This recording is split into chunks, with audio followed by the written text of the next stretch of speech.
Remember that I told you to hold on to the idea of a phrase a few lessons ago? Well, today we are going to compare phrases to clauses and learn a little bit more about independent clauses.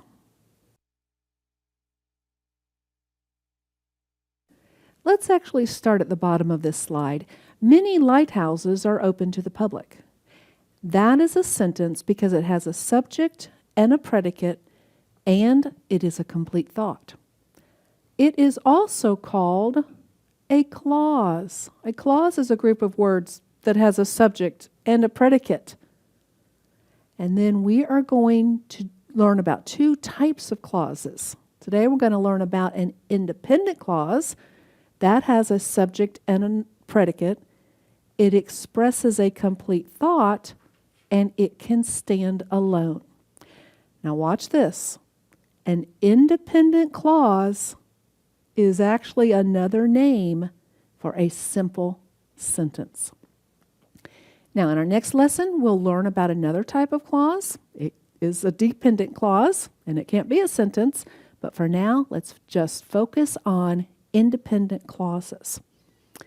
If an independent clause is a sentence, then what is the group of words that might be missing, like a subject or a predicate, or maybe doesn't express a complete thought? What would we call that?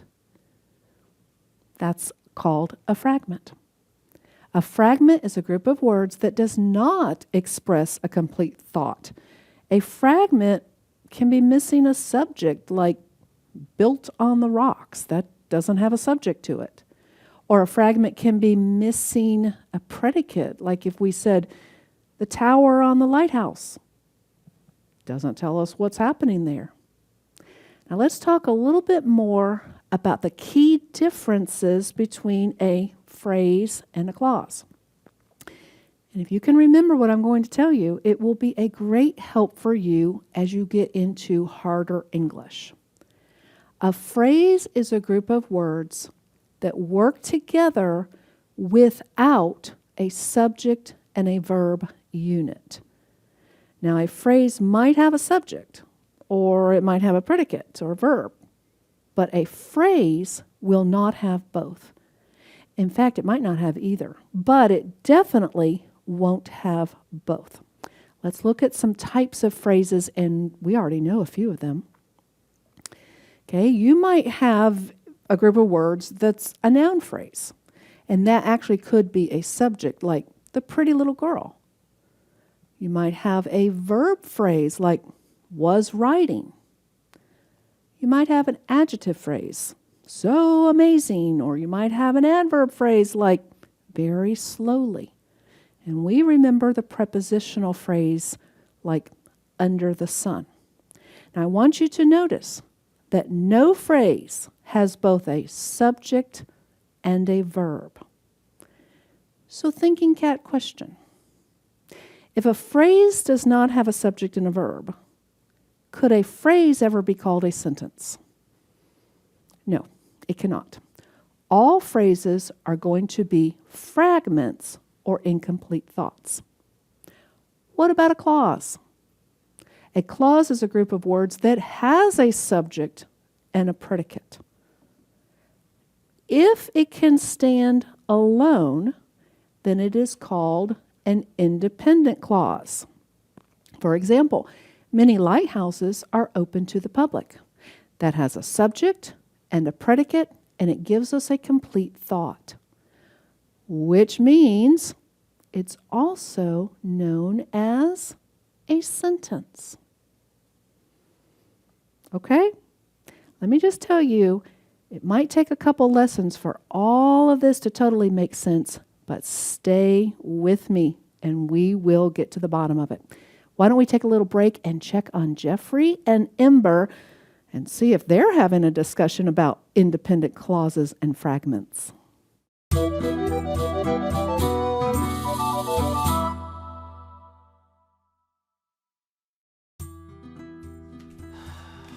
Jeffrey, what is that?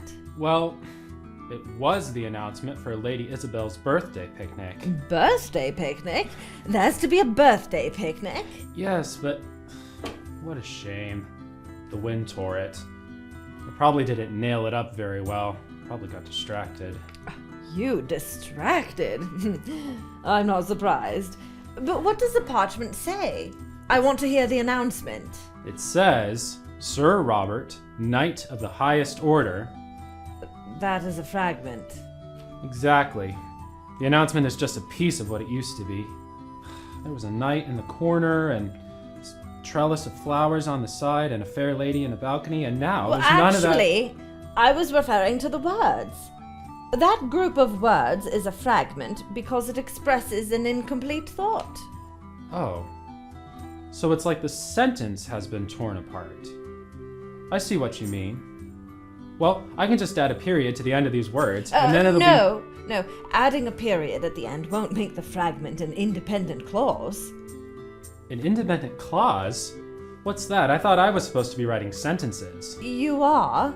An independent clause is simply another name for a simple sentence. Both must have a subject and a predicate.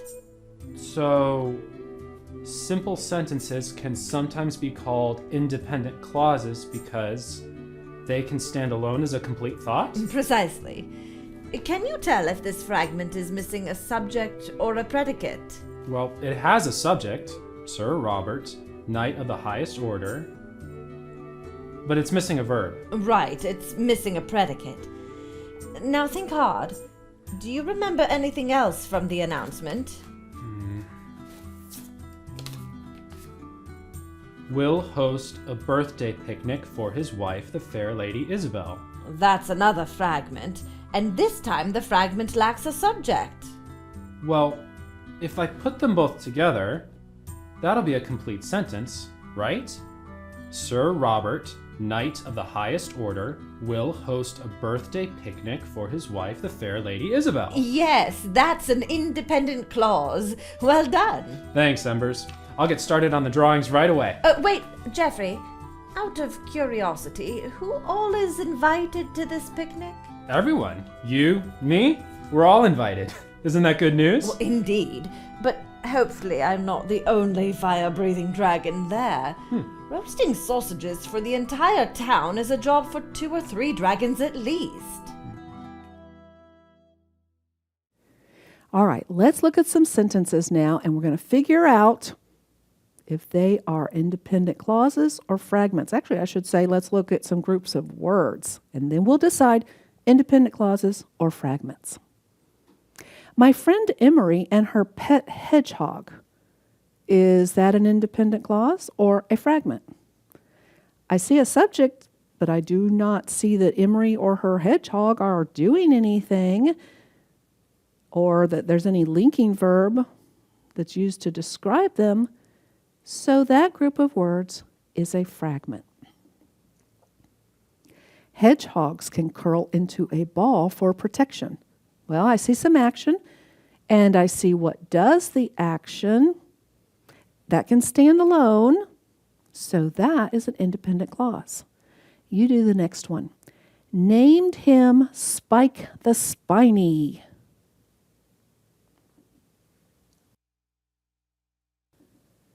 All right, I do see some action, and I actually see the noun phrase Spike the Spiny, but is that the subject? Is that who did the action? No, it is not. The subject is missing in that group of words. So this is a fragment. And I hope you understood that it is a fragment. You know what? Does this kind of remind you of our first chapter? We had to decide between sentences and fragments. This is very similar. We become better writers and speakers, and really we become better people when we can discern between a complete thought and words that need more information. So you know what? We're not just learning English, we're learning thinking skills that will help us no matter what we do when we grow up.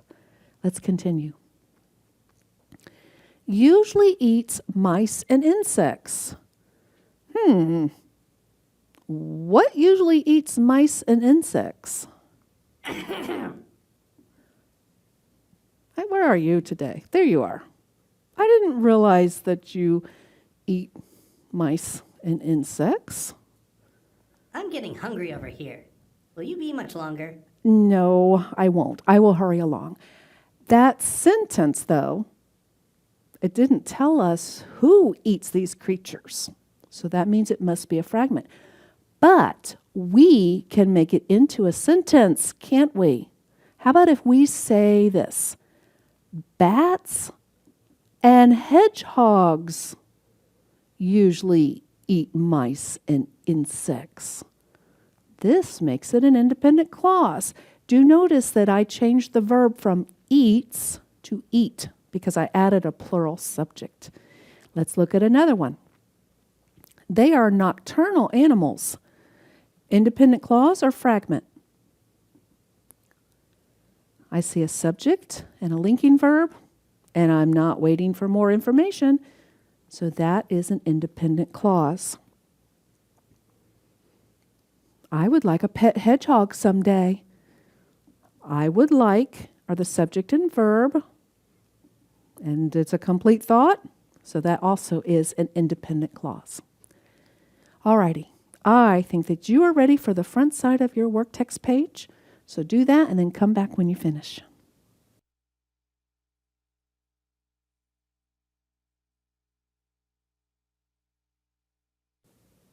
All right, number 1, independent clause. Number 2, fragment. Number 3, fragment. Number 4, independent clause. Number 5, fragment. Number 6, independent clause. And then here you had to write an independent clause by adding a subject or predicate. In other words, you need to complete the thought. And so here are my suggestions. This is what I wrote. The lighthouse on the cliff protects the ships. So here I had to add a predicate. And then here, the old ship sailed carefully around the rocks. So in this case, I had to add a subject. All right, the back is about the same, plus you get to write an independent clause about an animal that you might find at a lake. I wonder if bats live at lakes. I might need to do some research on that. I'll see you next time.